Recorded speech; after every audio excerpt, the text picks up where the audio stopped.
नमस्कार, स्वागत करते हैं आपका केपीपीएन न्यूज में। आपके साथ मैं हूं वैशाली वर्मा।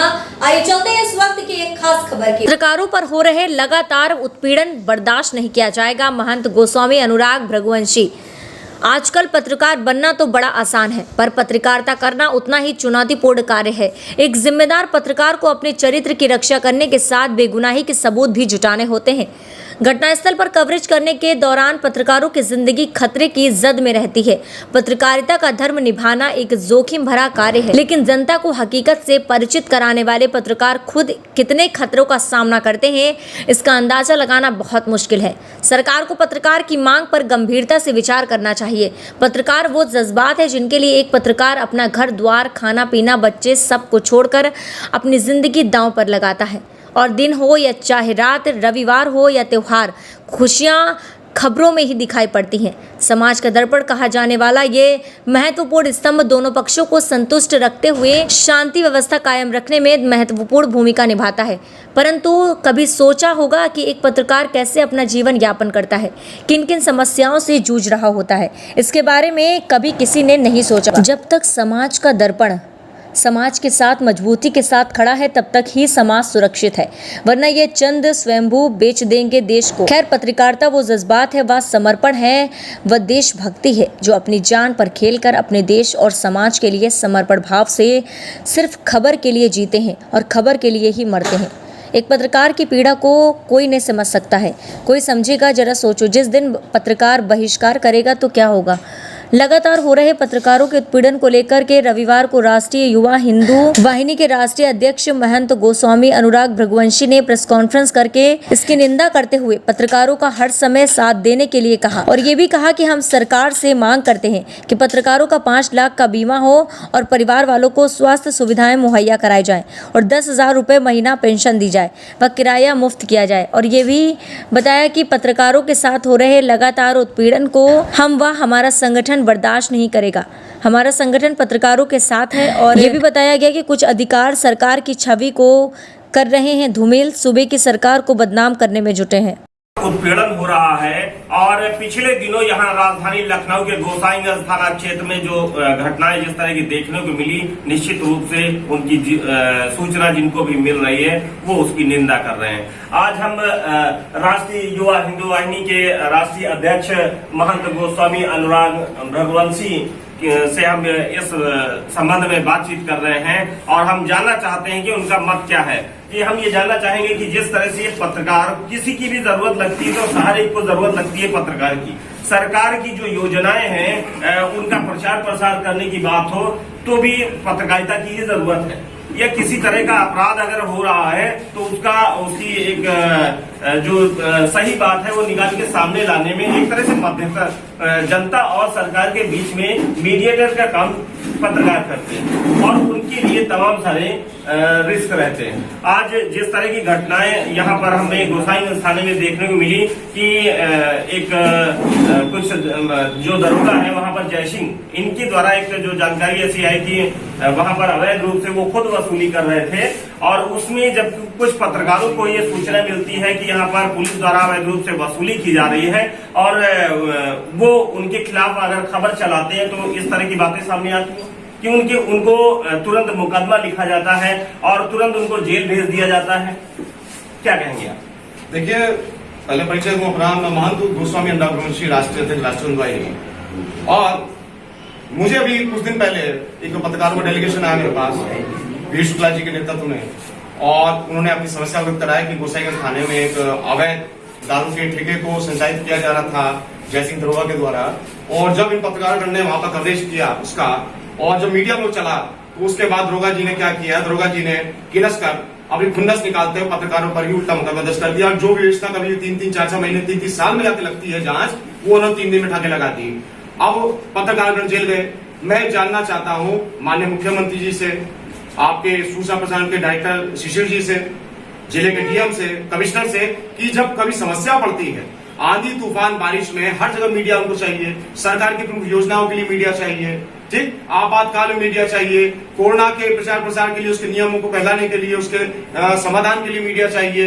और कोई होली वाले दिन जनता होली खेलती है, फिर मीडिया चाहिए कवरेज करने के लिए। मुख्यमंत्री की वजह अनावरण होता तो आपको मीडिया चाहिए, सरकार के चुनाव होते तो आपको मीडिया चाहिए। लेकिन जब मीडिया के साथ उत्पीड़न हो रहा है, सीएम साहब खुद ये बोल रहे हैं योगी आदित्यनाथ जी कि मीडिया वाले को हाथ न लग जाए, तो कैसे गोसाईगंज से थानेदार ने उनको हाथ लगाया पत्रकारगणों को, और जांच क्यों नहीं ऊपर तक सरकारी स्तर पर भेजी उसने? यदि पत्रकार इतना ही गलत कर रहे थे तो आपने ओपनली मीडिया क्यों नहीं बुलाई, उनका पक्ष क्यों नहीं रखवाया? ऐसे किसी भी थानेदार को राष्ट्रीय गवर्नमेंट बर्दाश्त नहीं करेगी। लोकतंत्र का स्तंभ है ये आपका मीडिया, और मीडिया को मैं ऐसे घुट कर नहीं जीने दूंगा। मीडिया कर्मियों की जान आफत में है, हर मीडिया कर्मी का परिवार असुरक्षित है। जितने भी अधिकतर क्रिमिनल मामले खुलते हैं उसमें मीडिया का योगदान होता है, सरकार की वाहवाही उसमें मीडिया का योगदान होता है, आपदा के आप लोग मदद कर रहे हैं, काम कर रही सरकार, उसमें मीडिया का योगदान होता है। तो बताइए मेरे साथियों कि जब सीएम साहब और सरकार तक मीडिया के ऊपर चल रही है, तो सीएम साहब ने कहा हाथ नहीं लगना चाहिए। कैसे एक अदना से थानेदार की हिम्मत हुई कि 3 पत्रकारों को जेल उसने भेज दिया। मैं इसका कड़ा विरोध करता हूं। अभी मेरी सूचना डायरेक्टर शशि जी से बात हुई, कल मैं लोग भवन उनसे मिलने जा रहा हूं, मुख्यमंत्री से टाइम लिया जा रहा है, मैं पत्रकारों के साथ में डेलीगेशन लेके जा रहा हूं, और तीनों पत्रकारों पर जो फर्जी मुकदमा दर्ज किया गया उसकी बाकायदा लिखित माफी मांगी जाएगी, और संबंधित दोषी दरोगा को या आपके गोसाईगंज वाले को उसको जेल भेजा जाए, एफआईआर उसका नाम क्रॉस एफआईआर दर्ज हो, और अपर महाधिवक्ता उत्तर प्रदेश के द्वारा सीएम साहब निर्देश दें, उसकी पुनः जांच उस मुकदमे की और सच्चाई की तह तक जाया जाए। और दूसरा, पत्रकारों की जान लगातार खतरे में रहती है। कवरेज करने के कारण पत्रकारों को 50 लाख का बीमा हो, उनके बच्चों को स्वास्थ्य सुविधाएं हो, प्लेन में जाने का आधा किराया मुफ्त हो, हर जगह ट्रेन बस में मुफ्त हो, बिल्कुल पूर्ण रूप से उनके बच्चों की शिक्षा मुफ्त हो, और पत्रकारों के लिए 1 कमरे का मकान होना चाहिए, और हर पत्रकार को 10,000 रुपए महीने की पेंशन होनी चाहिए। पत्रकार ही वो स्तंभ है जो समाज को सही माने जीवित रखे हैं, सरकार को जीवित रखे हैं, सरकार के अच्छे कर्मों को जीवित रखे हैं, माननीय मुख्यमंत्री जी को सही सलामत बनाए हुए हैं, सरकार को बनाए हुए हैं। तो मैं चाहता हूं कि इस प्रकार का अन्याय ना हो और कड़ी कार्रवाई हो, और सीएम साहब संदेश दें कि यदि किसी मीडिया कर्मी के साथ अन्याय होता है तो मैं खड़ा हूं। मैं अपने मुख्यमंत्री से पूछना चाहता हूं, आपके निर्देश के बावजूद भी ऐसे दरोगाओं की थानाध्यक्ष की कैसे हिम्मत पड़ी पत्रकारों को जेल भेजने की? क्योंकि उनकी चोरी पकड़ी गई। हर थानाध्यक्ष काम कर रहा है आज की तारीख में, दारू के ठेके चला रहे हैं तरीके से। यदि मीडिया उसको कवरेज करती है तो क्या उसको जेल भेज दिया जाएगा? पत्रकारों को आप लोग जेल भेजेंगे? आप लोग अपराधियों की मीडिया करते हैं, आपने पत्रकारों की मीडिया क्यों नहीं करी अरेस्ट करके जेल जाते टाइम? आपने क्यों नहीं उनका पक्ष रख दिया मीडिया के सामने? मैं पुरजोर विरोध करता हूं और आह्वान करता हूं कि समस्त मीडिया, इलेक्ट्रॉनिक मीडिया तब तक कार्य बाधित रखे जब तक आपको न्याय न मिल जाए, और मुख्यमंत्री जी स्वयं बुलाए मिलने के लिए और मेरे पत्रकार बंधुओं का दर्द समझें।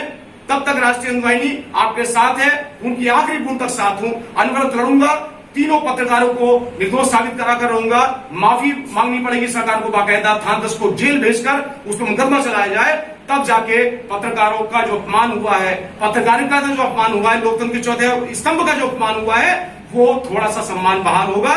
और उसकी एवज में पत्रकारों को, उनके परिवार को बीमा दीजिए, सुरक्षा दीजिए, बच्चों की शिक्षा मुफ्त कराइए, उनको पेंशन दीजिए। ये सरकार का अभिन्न अंग है, लोकतंत्र का अभिन्न अंग है। सरकार समझती क्यों नहीं है? मैं चाहता हूं कि इस मांग को सीएम साहब तुरंत इसको समझें और इस पर एक्शन लें, अन्यथा मीडिया कर्मी स्वतंत्र हैं। किसी भी सांकेतिक आंदोलन के लिए सभी मीडिया कर्मी आप लोग आए हुए हैं, और मैं आपके साथ वचन देता हूं, मैं बिल्कुल आपके साथ चट्टान की तरह खड़ा रहूंगा। यदि आप लोगों ने कोई ध्येय कर लिया, मुझे भी एक पत्रकार ने बताया कि यदि आपकी मांग नहीं मानी जाएगी, पत्रकार बंधु बता रहे हैं मुझे भी आप में से, तो आप लोग गांधी प्रतिमा पर चौराहे पर मौन सांकेतिक धरना देंगे, कोविड कानून का पालन करते हुए, कोरोना कानून का पालन करते हुए सांकेतिक धरना देंगे, और सीएम साहब आएंगे तभी धरने से आप उठेंगे, और आपके मीडिया जनों को न्याय के बिना आप नहीं उठेंगे। और मैं अनवरत साथ रहूंगा, मैं वचन देता हूँ, राष्ट्रीय अनुवाहिनी हर कदम पे आपके साथ है। एक क्वेश्चन और है कि जैसे कि अभी हमें ये भी जानकारी मिली है कि सरकार को बदनाम करने की भी कुछ साजिश रची जा रही है। आपने अभी एक बात ये कही थी कि सरकार कोई भी हो, हमारा काम है केवल निष्पक्ष काम करना और लोगों की मदद करना, एक हेल्पफुल उस तरह का बनना। तो आप जैसे कि अभी हमें ये जानकारी मिली है कि एक कोई जो जयसिंह दरोगा है, वो एक कोई फोटो जो है वो दिखा करके लोगों को डराने का काम करते हैं, जिससे उन पर अधिकारी काम नहीं कर पा रहे हैं। देखिए, ये दरोगा जी हैं जो पूर्व टोटी वाले जो हमारे अध्यक्ष थे, वो मुख्यमंत्री टोटी चोर जो थे, वो उनके साथ में फोटो है इनका, और ये निरंतर पत्रकार को डराते हैं कि मैं इतना करीब हूं, सरकार आने वाली है। और ऐसे दरोगा ये योगी आदित्यनाथ जी की सरकार को बदनाम कर रहे हैं। ये बाहर नहीं, जेल में होने चाहिए, इनको थाना ना मिले जीवन के अंदर। ये देखिए इस दरोगा की करतूत, ये पत्रकार को धमकाता है, कि नेताओं को धमकाता है, ये कहकर धमका रहा है कि 7 महीने बाद अखिलेश आ रहे हैं, फिर देखिए योगी का क्या होगा, सरकार का क्या होगा। तो सोचिए पत्रकारों का क्या होगा। मुख्यमंत्री जी जाग जाइए, पत्रकारों को साथ दीजिए और ऐसे दरोगाओं को जिन्होंने पत्रकार झूठा मुकदमा किया है, सरकार को बदनाम कर रहे लोग, इनको सलाखों के पीछे होना चाहिए, लोग बाहर नहीं होने चाहिए। मैं निवेदन करता हूं मुख्यमंत्री जी से, इस लोकतंत्र के चौथे स्तंभ को बचा लीजिए, अन्यथा ऐसे दरोगा जो धमकी की राजनीति कर रहे हैं, सही मायने थाना नहीं चला रहे, वो लोग राजनीति कर रहे हैं, बिके हुए ये लोग। और ये टोटी चोर भी ये बोलते हैं कि बिहार वो आएगा और आपको सबक सिखाएगा, तो मीडिया कर्मी राष्ट्रीय बंधुआई डरने वाली नहीं है। ऐसे किसी दरोगा से भ्रष्ट जो सरकार को बदनाम करने का काम कर रहे हैं, योगी आदित्यनाथ के लिए कोई भी गलत करेगा या सरकार धमकाएगा पत्रकारों को, तो राष्ट्रीय बंधुआई उसके बीच में खड़ी होगी और उसको मुंह तोड़ जवाब देगी। एक छोटा सा और क्वेश्चन ये है कि क्या आपको लगता है कि चुनी हुई जनता द्वारा चुनी हुई सरकार को लगातार भ्रष्ट प्रशासनिक अफसरों द्वारा साजिश रची जा रही है? जैसे कि जन शिकायत प्रणाली है वो एक झूठ का पुलिंदा है, क्योंकि वहां पर उसमें केवल एक ऑनलाइन तो दिखाता है कि हमारे पास ये शिकायतें आई और उनका निस्तारण हो गया, और सरकार को जो जानकारी जाती है वो गलत जानकारी जाती है, क्योंकि ये लोग उस पर झूठी रिपोर्टें लगाते हैं। सबसे बड़ा उदाहरण बताता हूँ जी, मैं पिछले साल महाराष्ट्र में संतों की हत्या हुई थी, उस पर उद्धव ठाकरे ने बोला कि गलतफहमी थी, उसके ऊपर मैं मुखर हुआ। मैंने अयोध्या में संतों को साथ लिया, कानपुर में लिया, फिर मथुरा में जा रहा था संतों सानिध्य में। वहां के जो डीएम थे सर्वग्राम मिश्रा जी, वो अखिलेशवादी थे और उन्होंने मेरे एक सांकेतिक कार्यक्रम को, जो मैं कोरोना मरीज को सम्मानित करने गया था, पुलिसकर्मी सम्मानित करने गया था, संतों से मिलने गया था, उन्होंने मुझ पर 10 मुकदमे लगवाए, मुझे राष्ट्रपति लगवाई और उन्होंने सरकार को बदनाम करने का काम किया कि हिंदुवादी नेता सरकार के विरोध में काम करके। ऐसा नहीं है, हम एकलव्य हैं योगी जी के, वो हमारे द्रोणाचार्य हैं, हमने उनकी प्रतिमा लगाकर हमने आज तक राजनीति की है, हमने कुछ मांगा नहीं है, कभी मांगेंगे नहीं, निस्वार्थ शिष्य हैं। और ऐसे डीएम, ऐसे अधिकारीगण निरंतर कोशिश कर रहे हैं कि जो भी इस सनातनी सरकार को, योगी सरकार को हिला सके, नुकसान पहुंचा सके अधिकारी कर रहे हैं, इसीलिए वो लोग जनता के मामले हिलावाली कर रहे हैं। आपने कल का अखबार पढ़ा हो तो जन अदालत वो लगाते हैं सीएम साहब अपने यहाँ, जनता दरबार लगाते हैं, उसमें लोग छोटे छोटे समस्याएं लेकर सीएम साहब पे आ रहे हैं, जो ब्लॉक स्तर से, एसडीएम स्तर से, सीओ स्तर से हो जाने चाहिए। तो सीएम साहब समझ रहे हैं कि अधिकारी किस प्रकार से सरकार को पलटा लगा रहे हैं और योगी राज को हटाने के लिए निरंतर लगे हैं, क्योंकि ये लोग अखिलेश राज के रहने वाले हैं। मुझ पर राष्ट्रपति लगाई थी तो केंद्र सरकार ने समझा मुझे और उन्होंने 1 महीने 21 दिन की रिकॉर्ड टाइम मेरी राष्ट्र हटाई और आज मैं फिर से आप लोगों के लिए काम कर रहा हूं। ये लोग निरंतर सीएम साहब के हाथ पर पट्टी बांध रहे हैं। सीएम साहब को ऐसे अधिकारी को सस्पेंड करना होगा, सजा देनी होगी, जो जनता को जो है लगातार लूट रहे हैं, सरकार को बदनाम कर रहे हैं, इतनी अच्छी सरकार को बदनाम कर रहे हैं। और यही काम पत्रकारों के साथ हुआ है। ये वही अधिकारी हैं जो लोग सत्ता बदलने के इंतजार में हैं और ये लोग जनता को भड़काते हैं, उनका काम ना करके, उनको परेशान करके, ताकि ये सत्ता विरोधी हो जाए। ये इनकी चाल है। सीएम साहब समझे, इन पर कार्रवाई कराएं।